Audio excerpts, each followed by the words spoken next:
Здравствуйте. Интервью на БСТ в студии Алия Тагирова. Глава республики Ради Хабиров обратился к жителям Башкортостана, общественности, Государственному собранию Курултая Республики Башкортостан. Об этом говорим с мэром города Уфы Ратмиром Мавлиевым. Ратмир Рафилович, здравствуйте. Доброе утро. Ваши личные впечатления, то есть что самого главного для себя услышали вы? В первую очередь, само послание соответствует реальному положению дел. Вот такая ситуация у нас сегодня в стране сложилась, в республике. И Ради Фаридович очень четко, фрагментарно обращает на те внимания, которые сегодня носят самый важный стратегический характер. Но, безусловно, в первую очередь, наверное, это то, что следующий год у нас объявлен поддержкой членов семей СВО и участников СВО. Для нас это, безусловно, изначально была самой важной целью, но, тем не менее, акцент такого я не слышал, чтобы в других регионах, городах такие задачи стояли. Вот, поэтому я считаю, что первое, это, безусловно, задача поддержки членов участников семей СВО и задача создать такую атмосферу, чтобы они чувствовали нашу заботу, чтобы все те, кто находится сегодня на передовой, понимали, что их семьи прикрыты, мы им помогаем, мы занимаемся созданием всех необходимых условий для того, чтобы их жизнь была понятной, достойной и не было тех проблем, которые могут появиться, несмотря на то, что защитник находится там на передовой. Поэтому, чтобы понимали, что в Уфе и в Башкортостане заботятся о таких людях, которые защищают сегодня нашу Родину. Очень много говорили об Уфе.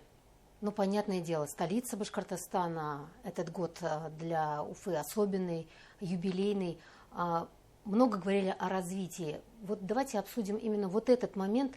Как вы считаете, насколько важно было услышать о том, что должна быть и социализированное такое развитие, и инфраструктурное развитие, парки, то есть Уфа, зеленый город, все равно как бы красной строкой проходит по теме? Да, безусловно, Уфа – это лицо Республики Башкортостан. Здесь живет больше трети наших жителей Республики Башкортостан. И здесь производится больше 50% объема отгруженной продукции от республики. Поэтому это концентрация и культурная, и научная. И Уфа, он является лидером по миграционному приросту. Сюда люди приезжают жить, занимаются здесь образованием, создают семьи. И для нас стратегически важно концентрировать. Вот, тренд городов последние 70 лет, он неизменный. К большому сожалению, да, люди уезжают с сельских территорий, переезжают в большие города, потому что здесь развитая инфраструктура, развитое здравоохранение, образование. И все это, безусловно, тянет людей. Но наша задача создать максимально комфортные условия для всех групп людей. Если мы говорим про автомобилистов, то это строительство новых развязок, новых дорог, новых мостов, в которых так нуждается Уфа. И мы в этой части набрали очень серьезный оборот. У нас такого не было, чтобы мы строили намного больше, чем ремонтируем дорог. Да, это очень важный показатель. Не менее важным показателем является создание тех центров притяжения, которые сегодня созданы. Научно-образовательный центр мирового уровня.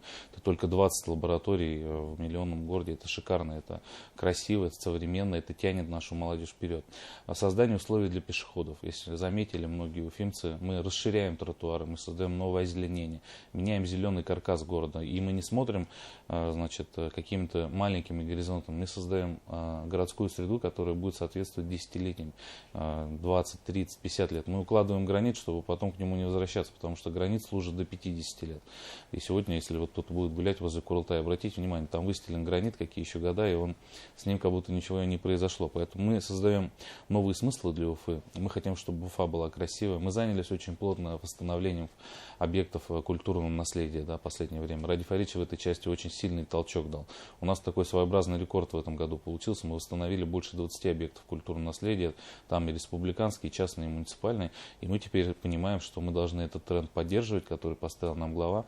Мы сейчас разрабатываем уже уфимскую программу, я немного забегая вперед анонсирую, это программа «Уфимский домик», по которой мы будем тоже за счет города и привлечения внебюджетных источников восстанавливать объекты культурного наследия в нашем городе. Мы хотим еще дальше пойти в следующем году, новый рекорд для себя установить, и, конечно, не сбавлять оборот. Поэтому, говоря о развитии Уфы, это целостная программа, которая касается всех.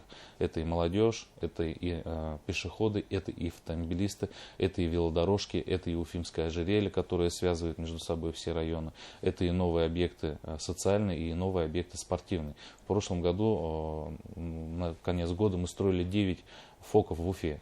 Когда такое возможно было? И все это сегодня работает. Некоторые объекты достраиваются, безусловно, есть объективные причины. Но, тем не менее, такого количества стройки давно не было в Уфе. И мы этому искренне рады, но эта вся инфраструктура создается для всех жителей республики, первое, и второе, для всех тех, кто приезжает с других субъектов к нам. Ратмир Рафилович, ну вот у каждого руководителя все равно свой взгляд. Кто-то считает, что Уфа должна расти ввысь, кто-то считает, ну, может быть, как архитектор или как-то в области своей специализации, что она должна расти, допустим, инфраструктура развиваться должна в пригороде. Какая точка зрения у вас? Я с радостью отвечу на этот вопрос. Во-первых, в этом вопросе никогда две стороны не договорятся, всегда будут споры. Но я могу сказать точно то, что у нас внутри города огромный потенциал строительства. У нас очень много ветхого аварийного жилья, которые сегодня ветшают, и нужно понимать, что с каждым годом жилой фонд города становится старше, и он стареет. И вот этот потенциал, к большому сожалению, он увеличивается, и это мы никак не повлияем, поэтому дома стареют, потенциал внутри города достаточно большой по строительству и реновации этих территорий. Мы будем заниматься этим в первую очередь, поскольку у нас достаточно строго за этим надзорные органы наблюдают за улучшением жилищных условий. И наша задача как можно быстрее реновировать ту или иную территорию. В этой части нам сейчас помогает комплексное развитие территории. Это такой проект, который сегодня у нас 10 договоров заключено. Это и строительство социальных объектов, туда сразу включено, инженерная инфраструктура, дорог и всего сразу. И второй, наверное, тренд, то, что говорят вширь, безусловно, для этого необходимо строительство инженерной инфраструктуры. У нас строится сегодня за Белеза, Уфимия сети. Все это позволит в ближайшей перспективе 2-3 лет постепенно выходить туда. Огромное направление – это Затон, Восточный выезд. Огромное направление, где предстоит еще много работы. Вот, поэтому потенциал очень большой, но я могу сказать так, что каждый квадратный метр в городе должен приносить доход в казну для того, чтобы люди чувствовали заботу. То есть эти деньги ниоткуда не берутся. Строится жилье, внизу создаются рабочие места, живут люди, генерируют какие-то налоги, и эти налоги идут на создание благоустроенной среды в городе и на развитие общественного транспорта и всего, чего нам сегодня так необходимо. Поэтому здесь две стратегии. Нельзя выбрать только одну. Это и индивидуальное жилищное строительство тоже должно и будет развиваться. И я считаю, что наши особенности вытянутого полуострова, безусловно, не дают нам выбрать одну стратегию. Поэтому все стратегии актуальны. А кто помогает эту стратегию строить? Я знаю, что недавно вы были в Нижнем Новгороде, где вам тоже очень понравилось. Насмотренность, опыт коллег. Безусловно, это, в первую очередь, у нас достаточно компетентное управление глав архитектуры, Министерство строительства, которые нам оказывают всестороннюю поддержку в этой части, полное взаимопонимание со всеми коллегами. И мы, безусловно, ориентируемся в том числе и на опыт городов, как вы верно подчеркнули. Я возглавляю ассоциацию городов Поволжья. В этом году, буквально недавно, мы проводили круглый стол на эту тему развития городов. 30 городов участвуют у нас в нашей ассоциации, и все между собой обмениваемся опытом. Мы в том числе и смотрим на крупные города, Москву, обмениваемся с другими городами федерального округа, например, с Екатеринбургом. Мы всегда друг друга дополняем, где-то подсматриваем друг у друга и хотим, чтобы самые лучшие практики реализовывались. Всегда, куда ты едешь, что-то привозишь оттуда для себя новое. Программа Нижнего Новгорода по развитию ОКНов, созданию городской среды мне очень понравилась. Музеи в том числе. В Казани свои преимущества. Да. У Москвы совсем другие особенности. И эта вся палитра разнообразная.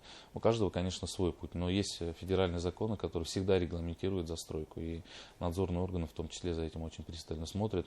И, наверное, сейчас, на что хотелось бы обратить внимание, то это внимание главы республики к этому вопросу. Задача стоит не создавать проблемы для жителей. У нас сейчас проходит под руководством главы совещание на эту тему, где мы рассматриваем индивидуально все проекты абсолютно, которые появляются и строятся в Уфе. И это комиссионное принятие решения своеобразное. Там у нас и архитекторы сидят, и земельщики, и надзорщики, все, кто может повлиять и принять правильное, максимально правильное решение. И, безусловно, учитывать создание социальной инфраструктуры. Говорили и о парке лесоводов, и о строительстве, реконструкции госцирка. Скажите, пожалуйста, я думаю, что мы можем долго с вами обсуждать итог этого года и радоваться тому, сколько всего появилось в Уфе, но на будущее. То есть под вашим пристальным вниманием на 2025 год что? Это, безусловно, в первую очередь парк имени Ленина, поскольку у него очень такая давняя вековая история, и он давно уже нуждается во внимании. Это очень такое сакральное место для многих жителей Уфы. И тут мы уже как 2 года ведем переговоры с общественностью, рассказываем, что мы планируем там делать, какие виды работ. И здесь очень сложная с позиции реализации. Здесь все виды финансирования. Республиканское финансирование, федеральное, внебюджетное, городское. То есть 4 источника финансирования будет направлено на реализацию этого проекта, но мы уже приступили. Вы знаете, там появился памятник Муртазе Губайдуловичу на территории, и мы эту работу будем продолжать. То есть мы уже начали и постепенно будем продолжать эти работы. Безусловно, театральная, это реновация. Да, то есть для меня вот тоже очень важным является создание уже единой пешеходной сети. Вот мы, знаете, на 9 улицах в этом году провели ремонт. Да, то есть это границ, все. Теперь задачу ставим соединить эту всю единую сеть, которая, чтобы погулял по Ленину, прошел по Цурюпы, значит, потом все участки были между собой соединены и спустился в сад Аксакова, чтобы это была единая пешеходная транспортная сеть, комфортная для пешеходов и для велосипедистов, чтобы это было удобно. И главное, соединено в одну сеть, чтобы не ходить туда-обратно. И, наверное, продолжение обновления зеленого каркаса. Да, у нас очень много тополей в Уфе, которые создают множество проблем для аллергиков и для тех, кто нуждается сегодня в замене. Мы будем высаживать самый лучший посадочный материал. Это наш бренд, крупномерные липы. Далее, безусловно, радиофорич всегда ставит задачу, чтобы у нас не только в центре преобразования были, но по всем районам. И в каждом районе мы продолжаем благоустройство. Это, безусловно, создание нашего единой сети Уфимского ожерелья, да, который в каждом районе уже представлен. Сейчас наша задача, вот мы приступили к проектированию велодорожки до Демы. Да, то есть мне старшего поколения рассказывают, говорят, раньше опоздаешь на автобус и все, с Демы никак, пешком 4 часа. Мы ведем проектирование, в следующем году мы планируем приступать к строительству велодорожки до Демы, да, эту ту часть соединит.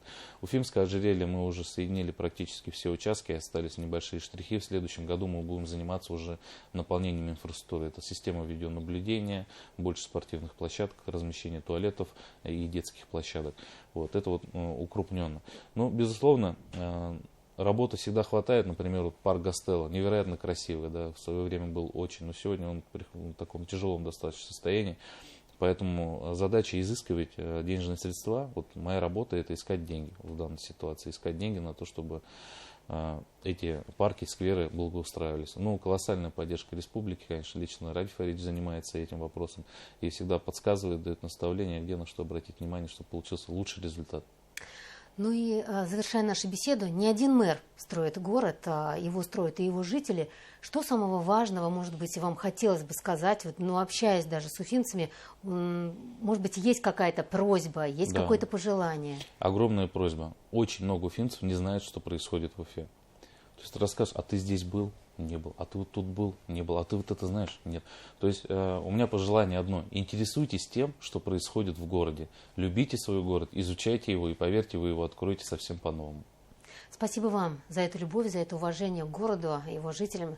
Дорогие друзья, в проекте интервью принимал участие мэр города Уфы Ратмир Малиев. Оставайтесь на ВСТ.